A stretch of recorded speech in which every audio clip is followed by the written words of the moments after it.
Dear students, my self doctor Shiba Khalid. आज हम लोग डिस्कस करेंगे यूपीएससी का और यूजीसी नेट का एक जो टॉपिक है कार्ल मार्क्स का। इसके पहले का जो मेरा वीडियो था उसमें मैंने कार्ल मार्क्स का हिस्टोरिकल मटेरियलिज्म के बारे में डिस्कस किया था हम लोगों ने। आज मैं डिस्कस करूंगी एलिनेशन के बारे में, जो कि हमारा अगला टॉपिक है कार्ल मार्क्स से। कार्ल मार्क्स की जो स्टडी है एलिनेशन की, उसके बारे में आज हम लोग बात करेंगे। इसके पहले की जो मेरी वीडियोस हैं, जो कि हिस्टोरिकल मटेरियलिज्म और बाकी की जो यूपीएससी और यूजीसी नेट के जो सिलेबस है सोशियोलॉजी के और यूपीएससी ऑप्शनल सोशियोलॉजी के जो सिलेबस हैं, उसके लिए आप लोग डिस्क्रिप्शन बॉक्स में लिंक को जाके देख सकते हैं। वीडियो स्टार्ट करने से पहले मैं आपको बताना चाहूँगी कि मैं यूपीएससी और यूजीसी नेट के सिलेबस के अकॉर्डिंगली आप लोग की क्लासेस ले रही हूँ, उसी के हिसाब से लेक्चर्स दे रही हूँ और कोशिश कर रही हूँ कि दोनों ही सिलेबस को मैं कम्प्लीटली आप लोगों तक पहुँचा सकूँ। उसके लिए मुझे आपके सपोर्ट की बहुत ज़रूरत है। आप लोग ज़्यादा से ज़्यादा मेरी वीडियो को देखें और उसको शेयर करें अपने फ्रेंड्स के साथ, अपने जो आपका यूपीएससी ग्रुप हो या आपका सोशियोलॉजी ग्रुप है। सोशियोलॉजी जो ग्रेजुएशन के स्टूडेंट हैं, वो भी मास्टर्स के जो स्टूडेंट्स हैं या कॉम्पिटिटिव एग्जाम्स के लिए जो लोग तैयारी कर रहे हैं, वो लोग इससे फ़ायदा उठा सकते हैं। कोशिश करती हूँ कि दोनों ही लैंग्वेज में वीडियो को बनाया जा सके, जिससे कि इंग्लिश मीडियम और हिंदी मीडियम दोनों ही बच्चे फ़ायदा उठा सकें। तो मेरी ये कोशिश रहती है कि दोनों ही मीडियम तक या फिर इजी लैंग्वेज में जो क्लास है आप लोगों तक पहुँच सके। तो चलिए हम लोग अपना टॉपिक स्टार्ट करते हैं एलिनेशन का, जो कि कार्ल मार्क्स की स्टडी है। तो एलिनेशन जो है, उसमें कार्ल मार्क्स की ने इस स्टडी में हमें बताया है कि जो कॉन्सेप्ट है एलिनेशन का, वो डिस्क्राइब करता है estrangement of individual from one another और फ्रॉम ए स्पेसिफिक सिचुएशन और प्रोसेस। इसका मतलब ये हुआ कि जो कार्ल मार्क्स का जो परायेपन का या अकेलेपन की जो संकल्पना है या कॉन्सेप्ट है, ये अलगाव की जो कॉन्सेप्ट है, तो मार्क्स की जो मैन्युस्क्रिप्ट था, उसका जो मेन जो मकसद था या जो मेन टॉपिक था, तो यहाँ मार्क्स ने इस बात पर जोर दिया है कि जो कैपिटलिस्ट व्यवस्था है यानी पूंजीवादी जो व्यवस्था है, इसके तहत जो ह्यूमन बीइंग है उसमें अपनापन नहीं रह जाता है। वो नेचर से, अपनी रचना से, अपनी क्रिएटिविटी से या समाज से, यहाँ तक कि अपने आप से भी पराया हो जाता है। तो उसके अपनेपन की वापसी के लिए जो पूंजीवाद का यानी कैपिटलिज्म का अंत होना जरूरी है। तो ये बात इम्पॉर्टेंट है कि मार्क्सवादी जो थिंकर्स हैं, जॉर्ज ल्यूकास, उसने इस मैन्युस्क्रिप्ट के पब्लिश होने के पूर्व ही पूंजीवादी जो समाज में अलगाव और जड़ का जो वस्तुकरण था, that means the alienation and objectification पर एक जो आर्टिकल लिखा था। तो बाद में जब मार्क्स की ये मैन्युस्क्रिप्ट जो है जब पब्लिश हो गई, तो वो चर्चा का विषय बनने लगी। तब से ल्यूकास की जो रचनाएं थी या उनकी जो भी उनके पब्लिकेशंस था, उसका जो इम्पोर्टेंस थी वो बढ़ने लग गई और अलगाव का जो सिद्धांत है यानी जो हमारा एलिनेशन का जो सिद्धांत है कार्ल मार्क्स का, वो समकालीन मार्क्सवादी जो चिंतन था उसका एक इम्पॉर्टेंट टॉपिक बन गया। तो कार्ल मार्क्स का जो कॉन्सेप्ट एलिनेशन का डिस्क्राइब करता है estrangement of individual from one another और from a specific situation of process. So it is the central to the writings of Karl Marx and normally associated with Marx sociology. So there are philosophical, sociological and psychological dimension to the argument. So Hegel provided the philosophical means to overcome the Kantian dualism of is and ought, since for Hegel the actual was always striving to become the ideal. तो Karl Marx ने जो दिया वो materialism की जो study थी, जैसा कि हम लोगों ने हिस्टोरिकल मटेरियलिज्म में पढ़ा, हीगल जो थी उनकी स्टडी जो थी वो आइडियलिज्म पे ऊपर डिपेंड करती थी। कार्ल मार्क्स का ऐसा कहना था कि जो ये कैपिटलिस्ट क्लास है, इसके आने से या इंडस्ट्रियलाइजेशन के बाद से जो ह्यूमन बीइंग है वो अपने काम से ही अलग हो चुका है, उसको अपने काम की ही इम्पोर्टेंस नहीं रह गई, अपने समाज की, अपनी चीज़ों से वो खुद ही एक अलगाव सा महसूस करता है। तो डीह्यूमनाइजेशन ऑफ लेबर जो है, यहाँ पे हम देखेंगे कि how labour is dehumanise and in the process of production. तो जो प्रोडक्शन है, जो सरप्लस वैल्यू है, उसमें जो लेबर है वो किस तरीके से डिह्यूमनाइजेशन का शिकार हो रहे हैं। तो Adam Smith marks distinguish in a commodity, commodity जो है, जो इसको टू एस्पेक्ट्स में उन्होंने डिस्टिंग्विश किया है, जो they have use value and exchange value. तो कमोडिटी जो है वो एक आर्टिकल की तरह है विच कैन सेटिस्फाई वन और द अदर ह्यूमन नीड। तो कम्युनिटी को उन्होंने एक आर्टिकल लिया है जिसका काम है सेटिस्फाई करना ह्यूमन नीड को, एक दूसरे ह्यूमन बीइंग की नीड को सेटिस्फाई करना is a use value. So but a commodity is not just a useful article so which is to be produce and sold in the market but to be exchange with the other communities.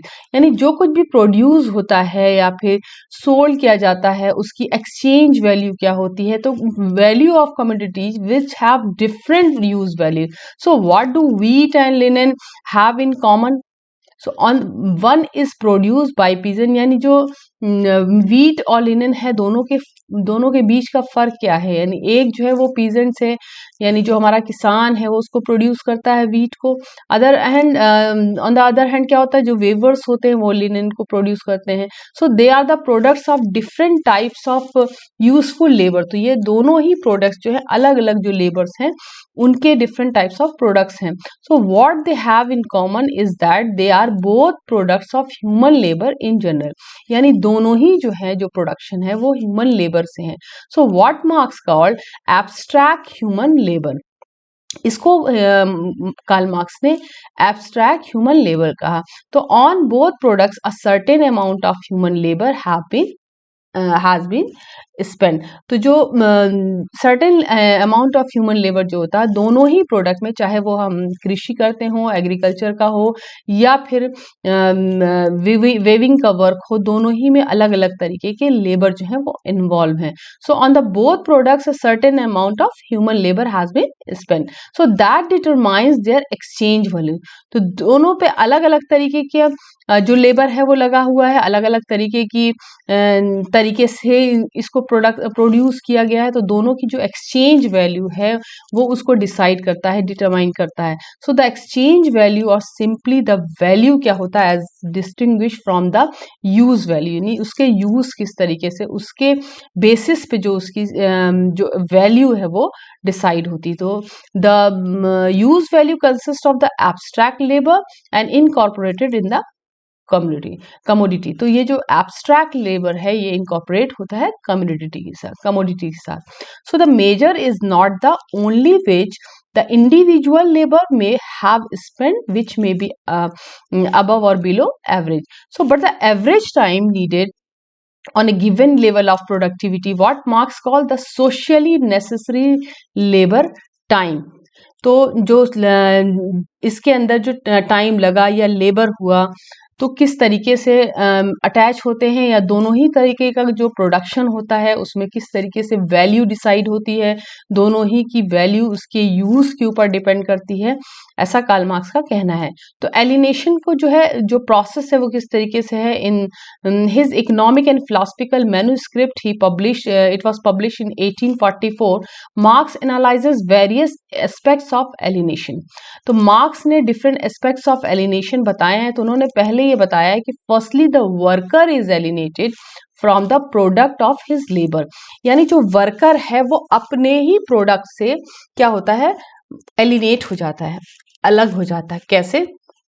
पहले क्या होता था, जब feudalism था तो उस time जो labour था या जो प्रोडक्ट था जो कि लेबर मतलब जो इंडिविजुअल अपने प्रोडक्ट को बनाता था जिसमें वो एक्सपर्ट होता था, कुछ लोग जैसे शू मेंडिंग में एक्सपर्ट थे या वेविंग में एक्सपर्ट थे, तो उस प्रोडक्ट की वैल्यू होती थी, वो उससे इसको रिकॉग्नाइज किया जाता था।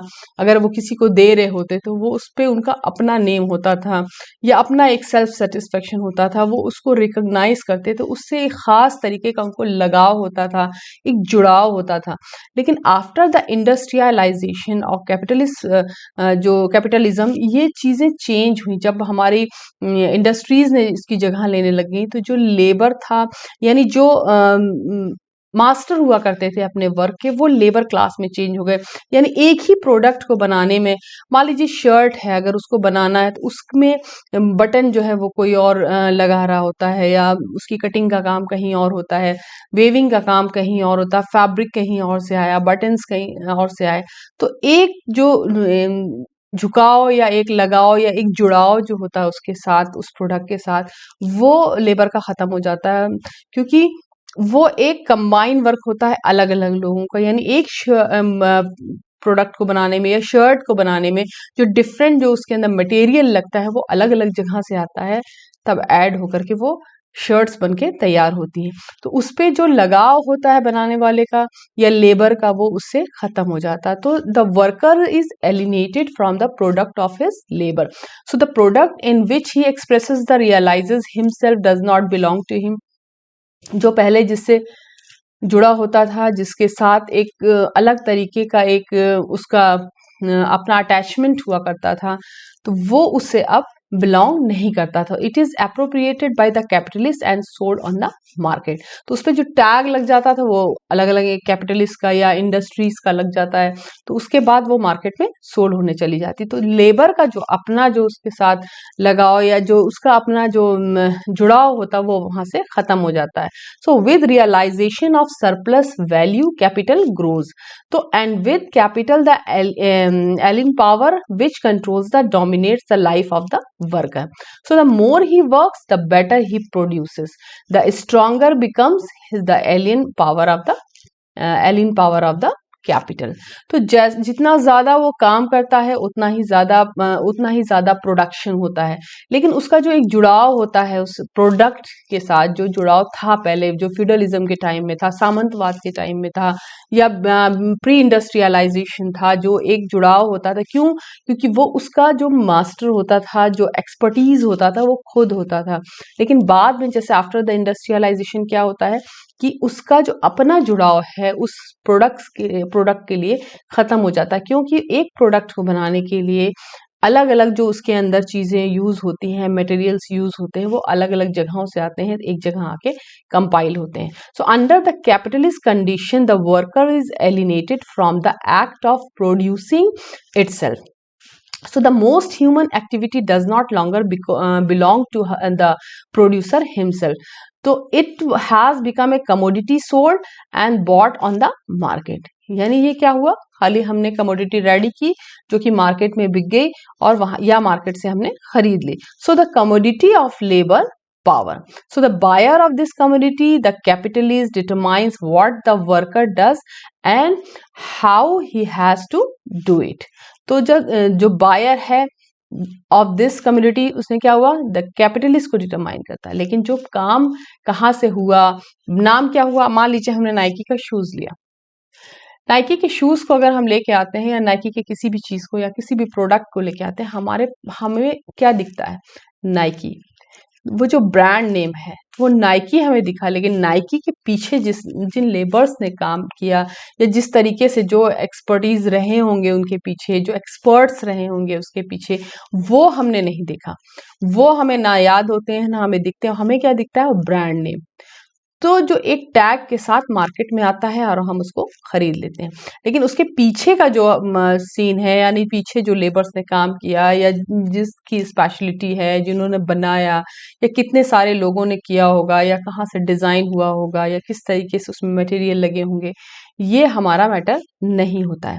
तो इस तरीके से जो एलिनेशन है लेबर का उसके प्रोडक्ट्स की तरफ से, मार्क्स इसके बारे में बताते हैं। तो कैपिटलिस्ट जो प्रोडक्शन है वो alienate the worker from his being a member of human species and from his humanity and as a being a fellow being with other human being. तो his social activity production turns into a means of his individual existence, so for earning a wages. तो ये जो production है वो उसका अपना लगाव, जो एक जुड़ाव हुआ करता था जो पहले उसके अपने प्रोडक्ट के लिए, वो खत्म कर देता है। और ये बस एक उसके लाइवलीहुड चलाने के एक साधन की तरह, या अर्निंग के लिए, वेजेस अर्न करने के लिए, यानी वो अपना लेबर देता है सिर्फ एक वेजेस अर्न करने के लिए। उसको है कि हम यहाँ पे काम करेंगे या लेबर करेंगे तो हमें एक वेजेस जो है वहां से अर्न करेंगे, या हमें पैसे मिलेंगे, या हम अपनी लाइवलीहुड को चलाएंगे। लेकिन एक जो अटैचमेंट होता था, जो पहले था, जो कि अपने वर्क को दिखाने में, यानी अलग अलग एक्सपर्ट्स होते थे, मान लीजिए कुछ अगर हथियार बनाने के एक्सपर्ट होते थे, वो अपनी काबिलियत को दिखाते थे कि हाँ ये हमने ये काम किया, या मेरा है ये प्रोडक्ट, या एक अलग ही जो क्लास का जो मास्टर था उस टाइम में वो बना सकता था, या उसकी अपनी ओनरशिप थी उसके ऊपर। वो चीज आफ्टर द इंडस्ट्रियलाइजेशन ये चीजें खत्म हो गई। तो this implies his alienation from other human being with whom he competes for scarce of jobs. तो अब फीचर्स ऑफ एलिनेशन में हम देखेंगे तो मार्क्स जो है उन्होंने exposition of the functioning and prospects of capitalist economy can not be studied in isolation from his anthropological idea and his philosophy of history. तो his theory is a general one, embracing the whole of human activity in its various independent spheres. So his successive जो writing है culminating in Capital itself are more and more elaborate version of the same thought which may be expressed below. So we live an age in which dehumanization of man, and that is to say the alienation between him and his own works.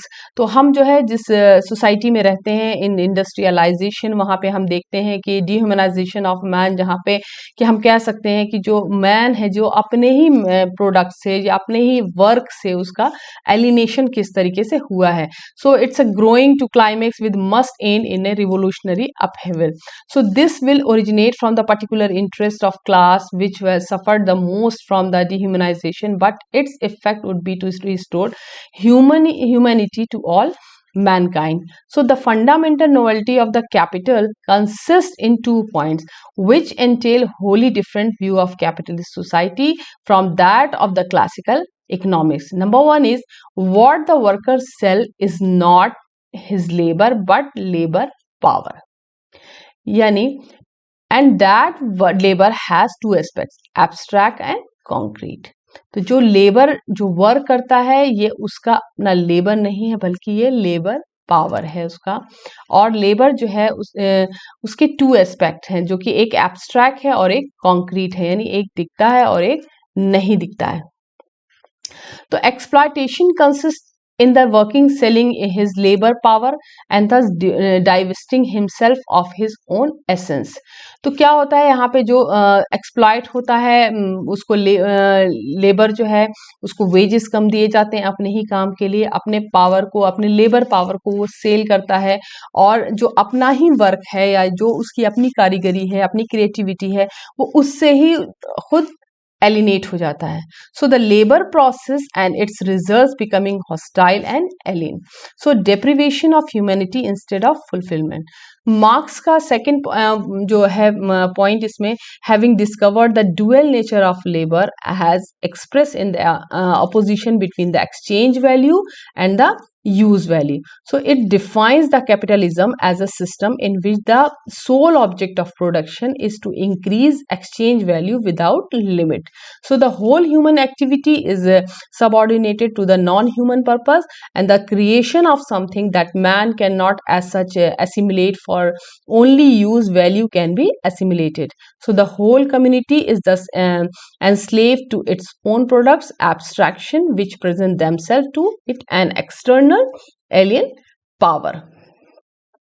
इसका मतलब ये हुआ कि marks ने जो पूंजीवादी जो समाज के तहत जो अलगाव है उसके डिफरेंट जो फीचर्स हैं उनको बताया, डिफरेंट स्टेप्स जो है उनकी खोज की. सबसे पहले जो पूंजीवादी समाज में मनुष्य अपने ही जो उत्पादन होते हैं, अपने ही जो प्रोडक्शन होते हैं या प्रोडक्शन का जो प्रोसेस होता है उससे अलग हो जाता है, क्योंकि इसमें मजदूर से ये नहीं पूछा जाता कि किन वस्तुओं के लिए या जो चीजें हैं उसके उत्पादन किया जाए या कैसे किया जाए.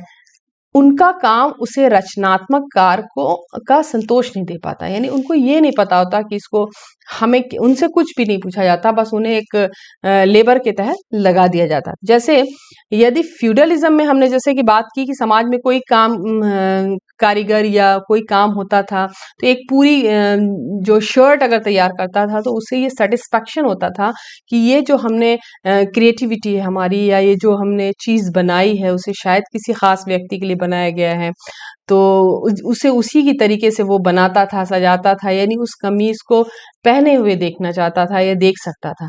तो वो अपने उत्पादन के साथ एक तरह का लगाव महसूस करता था उस प्रोडक्शन के साथ ही। परंतु जब ये पूंजीवाद व्यवस्था में जो बड़ी-बड़ी फैक्ट्रियाँ आई, यानी आफ्टर द इंडस्ट्रियलाइजेशन, ये काम अलग-अलग लोग करते हैं, कोई सिर्फ कॉलर बना रहा है या जेबें बना रहा है या कोई सिर्फ बटन लगा रहा है, तो पूरी कमीज के साथ कोई लगाव महसूस नहीं करता। तो उसे कौन पहनेगा, उसपे कौन लगेगी, या कोई नहीं जानता। सो दूसरे जो ह्यूमन बीइंग है वो क्या होता है, नेचर से डिफरेंट हो जाता, अलग हो जाता, एलिनेट हो जाता है। तो मशीनों पर काम करते करते जो नेचर से उसका रिलेशनशिप जो होता है रियलिटी से, वो टूट जाता है। और वो जो नेचर के जो डिफरेंट जो दृश्य होते हैं या एनवायरनमेंट होता है, उसको एंजॉय नहीं कर पाता, उससे एलिनेट होने लग जाता है। तो उसे बंधा बंधाया एक काम करना पड़ता है, जिसे वो बस करके अपने वेजेस के लिए यूज करता है कि बस इसके बाद मुझे वेजेस मिल जाएंगे। तो तीसरा जो पॉइंट उन्होंने बताई है कि पूंजीवादी अर्थव्यवस्था जो है उसमें इतनी ज़्यादा प्रतिस्पर्धा है कि जो इंसान है, ह्यूमन बीइंग है, अपने सहकर्मियों के साथ भी उसका जो अपने जिनके साथ वो काम करता है, human being to human being यानी ह्यूमन टू ह्यूमन, उनका रिलेशनशिप जो है वो आपस में वो आत्मिक नहीं रह पाता। तो इस जो सिस्टम में एक लाभ दूसरे की हानि बन जाता है, यानी एक का जो प्रॉफिट होता है वो दूसरे की हानि होता है। जैसे जब एक मजदूर बीमार पड़ जाता है तो उसकी जगह दूसरे बेरोजगार मजदूर को जॉब मिल जाती है, तो दूसरा वाला जो है वो बेरोजगार होता है। तो मनुष्य जो है यानी ह्यूमन बीइंग जो है वो अपने आप से पराया हो जाता है, क्योंकि विवशता जो होती है, जो उसका जो समाज है या साम्राज्य है, उसके जीवन को अस्तित्व को एक डिफरेंट टाइप का विषय बना देता है। जैसे कि साहित्य, कला, संस्कृति, इन सारी चीज़ों में उसकी रुचि खत्म हो जाती है। तो कामगर की जो या जो कारीगर जो है उसकी दुर्दशा का अर्थ ये नहीं है कि पूंजीपति की जो मानवीयता है यानी ह्यूमैनिटी है ज्यों की त्यों बनी रहती है। सो दरअसल पूंजीवादी यानी जो कैपिटलिस्ट जो प्रोसेस है, इसके तहत स्वयं जो पूंजीपति है उसका जो वो तानाशाह का गुलाम बन जाता है, यानी ज्यादा से ज्यादा लाभ, ज्यादा से ज्यादा फायदा उठाने के चक्कर में ये जो एक सोच है उसको हर टाइम बेचैन बना देती है। तो ये प्रॉब्लम उसकी भी है, जो जो कैपिटलिस्ट क्लास है, उसको लगता है हम ज्यादा से ज्यादा प्रोडक्शन कर सकें, ज्यादा से ज्यादा जो है हम और फायदा उठाया जा सके। तो उसे इसके पीछे जो जो सारी ह्यूमैनिटी के जो गुण होते हैं वो शून्य में चले जाने लग जाते हैं, यानी वो लेस होने लग जाते हैं। तो अफ्लुएंट के बीच भी वो सच्ची स्वतंत्रता से वंचित रहता है, यानी अगर उसके पास बहुत सारे पैसे भी हों, संपन्नता हो सभी तरह का, या बहुत ज्यादा रिच भी हो, तो उसके बावजूद भी तो ये सारी जो चीजें हैं वो मिसिंग हो जाती हैं। तो जब से ये अलगाव का जो थ्योरी है, जो थ्योरी ऑफ एलिनेशन है, जो मार्क्स की चिंतन का जो है महत्वपूर्ण अंग बना है, तब से ये अनुभव किया जाने लगा है कि केवल जो इकोनॉमिक सिस्टम का ही चरित्र नहीं है, बल्कि जो इंसान है उसकी अपना जो कल्चर भी जो मार्क्सवादी विश्लेषण के लिए डिफरेंट इम्पॉर्टेंट टॉपिक है। तो इसमें जो हम देखते हैं जो वस्तुओं की जो फैटिसिज्म ऑफ कमोडिटीज जो है, यानी वस्तुओं की जो जड़ पूजा है का विचार परायपन की जो एक थ्योरी के साथ निकट से जुड़ा हुआ है। तो मार्क्स ने अपनी पुस्तक जो उनकी बुक थी कैपिटल, उसके अंतर्गत इसको डिफाइन किया। उन्होंने लिखा कि जो कैपिटलिस्ट क्लास के तहत जो डिफरेंट डिफरेंट वस्तुओं का चीज़ों का जो प्रोडक्शन करने वाले लोग हैं वो एक विशेष तरह के जो सामाजिक संबंध से बन जाते हैं, जिसमें स्वयं मनुष्य गौण हो जाते हैं। तो इन मनुष्यों को सामाजिक संबंध इस बात से निर्धारित नहीं होता कि उनकी अपनी क्वालिटीज हैं, उनकी एबिलिटीज क्या क्या हैं, उनके जो प्रोडक्शन है किस किस प्रकार के होंगे, किस किस तरह के होंगे, या कितनी कितनी मेहनत लगी है, बल्कि वो इस बात पर निर्भर करता है कि जो बाजार में जो है वो उनके जो बनाए हुए जो उत्पादन है उसका जो एक्सचेंज वैल्यू है वो क्या होगा, या उनका बेनिफिट क्या होगा। तो इस तरह से जो चीजों से अपना आपसी जो उनका लगाव होता है, जो आपसी संबंध होता है, जुड़ाव होता है, वो मनुष्य की अपने आपसी संबंधों पर भी लागू हो जाता है।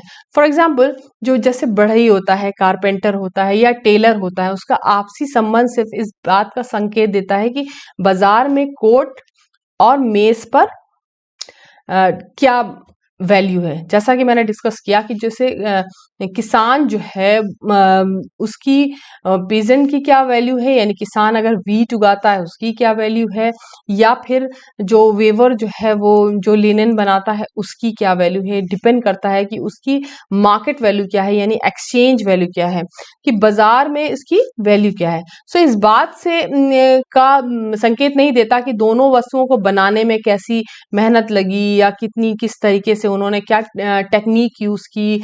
सिर्फ क्या होता है, प्रोडक्शन की जो वैल्यू है, सरप्लस वैल्यू क्या है, और उनमें किस किस तरह के या किस किस तरीके का लेबर हुआ, इस बात की वैल्यू नहीं रहती। तो जो पूंजीवाद है या कैपिटलिस्ट क्लास की जो आर्थिक व्यवस्था है, जो इकोनॉमिक सिस्टम है, वो ह्यूमैनिटी के सामाजिक संबंधों के एक तरीके से जो मिथ्या जो संबंध होते हैं, जो कि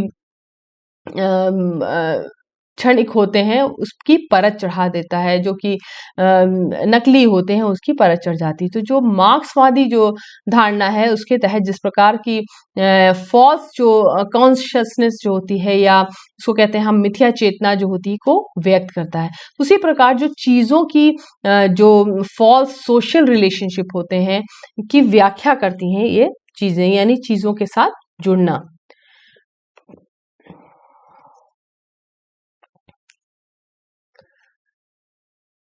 तो एलिनेशन जो है वो एक ऑब्जेक्टिव कंडीशन है inherent in the social and economic arrangement of capitalism.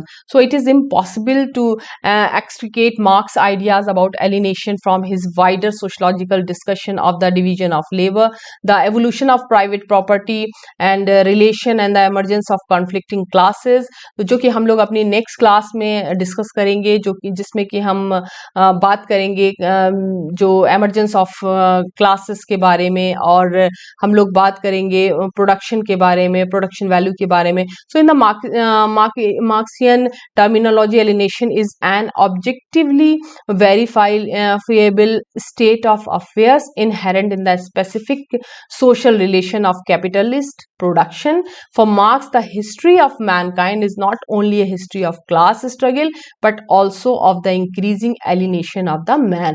जिस तरीके से हम लोगों ने डिस्कस किया कि किस तरीके से आदमी अपने ही काम से, जो ह्यूमन बीइंग है, जो लेबर क्लास है, या फिर जो लोग जो अपना लेबर देते हैं या वर्क करते हैं, वो अपने ही काम से किस तरीके से अलग महसूस करते हैं। तो मार्क्स जो है वो फाइनली जो मानव जो इंडिपेंडेंस का दर्शन है, जिसका इम्पोर्टेंस और जिसका प्रभुत्व या पराधीनता जो है कि परिस्थितियों का अंत करना है, जो आदिकाल से ही मानव समाज को जकड़े हुए हैं। यानी शुरू से ही जो हमारी अगर हिस्टोरिकल हिस्ट्री उठा के देखते हैं, जहां से इंसान इन चीजों से जुड़ा हुआ है, जकड़ा हुआ है, तो इन चीजों से आजाद करना है, मार्क्स की ऐसी थॉट है। तो स्वतंत्रता का जो आशय है, या इंडिपेंडेंस का जो आशय है, कि जो भौतिक आवश्यकताओं की जो संतुष्टि मात्र नहीं है, यानी सिर्फ हम अपनी जो इकोनॉमिक नीड्स हैं, जो हमारी डिजायर्स है, सिर्फ उनकी संतुष्टि करना ही हमारा स्वतंत्रता, इंडिपेंडेंस नहीं कही जाएगी, फ्रीडम नहीं कही जाएगी। हालांकि ये जो सेटिस्फेक्शन है, संतुष्टि है, वो एक इम्पॉर्टेंट चीज है, लेकिन जो फ्रीडम है उन पे जो हमारी हालात हैं या कंडीशंस हैं, उसका भी निवारण, ऐसा मार्क्स का मानना है, वो भी इम्पॉर्टेंट है।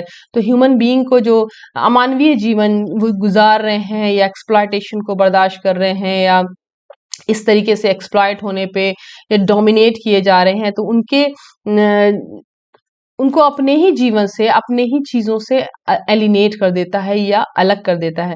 तो अलगाव की जो पोजीशन होती है, इसका अंत करना या इसको ख़त्म करना इंसान की अपनी फ्रीडम के लिए बहुत ही ज़रूरी शर्त है। उसके लिए जो पूंजीवादी व्यवस्था है, यानी जो कैपिटलिस्ट जो सिस्टम है, इसका अंत होना ज़रूरी है, तो समाजवादी व्यवस्था कायम हो पाएगी, ऐसा मार्क्स का मानना था।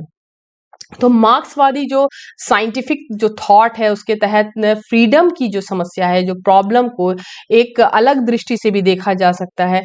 जैसा कि एंजल्स ने अपनी जो उनकी बुक थी एंट्री ड्यूरिंग, जो कि 1878 के टाइम पे आई थी, और फ्रीडम में अंतर, विवशता में और फ्रीडम में, यानी हम किस तरीके से विवश हैं, मजबूर हैं, और हमारी फ्रीडम में डिफरेंशिएट करते हुए उन्होंने कहा कि मैन जो है, जो ह्यूमन बीइंग है, वो नेचुरल जो नियम को बदल नहीं सकता, ना ही उन्हें अपने वश में कर सकता। तो ह्यूमन बीइंग जो है वो केवल उन नियमों को ही वैज्ञानिक ज्ञान प्राप्त कर सकता है या साइंटिफिक ज्ञान प्राप्त कर सकता है, जो अपने उद्देश्यों की सिद्धि का साधन बना सकता है। यानी जहां तक उन्होंने एंजल्स का कहना था कि जो ह्यूमन बीइंग है, वो जो नेचर है, इसके खिलाफ नहीं जा सकता।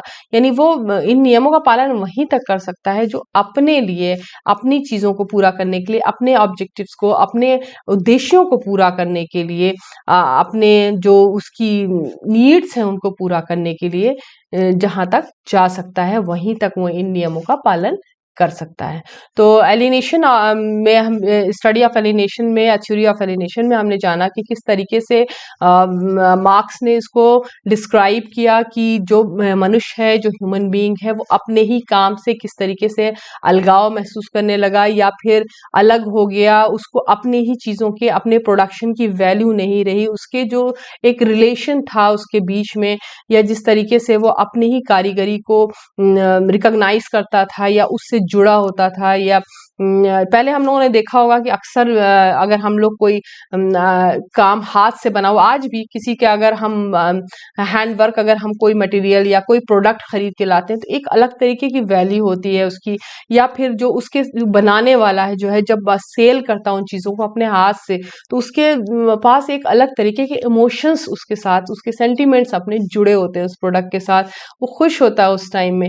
तो सामान हम फैक्ट्रीज से बने हुए हैं या फिर हम ब्रांड्स के सामान आजकल हम लेके आते हैं, अलग अलग डिफरेंट ब्रांड्स के, उसके पीछे जो लेबर होते हैं या उसके पीछे किस तरीके से, तो ना हमको हम देख पाते हैं, या फिर उसके पीछे जो वर्कर्स काम कर रहे हो, ना ही उनको उस चीज़ की वैल्यू होती है। क्यों? क्योंकि एक प्रोडक्ट को बनाने के जो मटेरियल होते हैं वो अलग अलग जगहों से बन के आते हैं और कंपाइल होते हैं, तो एक जो जुड़ाव होता है लेबर का उसके साथ, वो खत्म हो जाता है।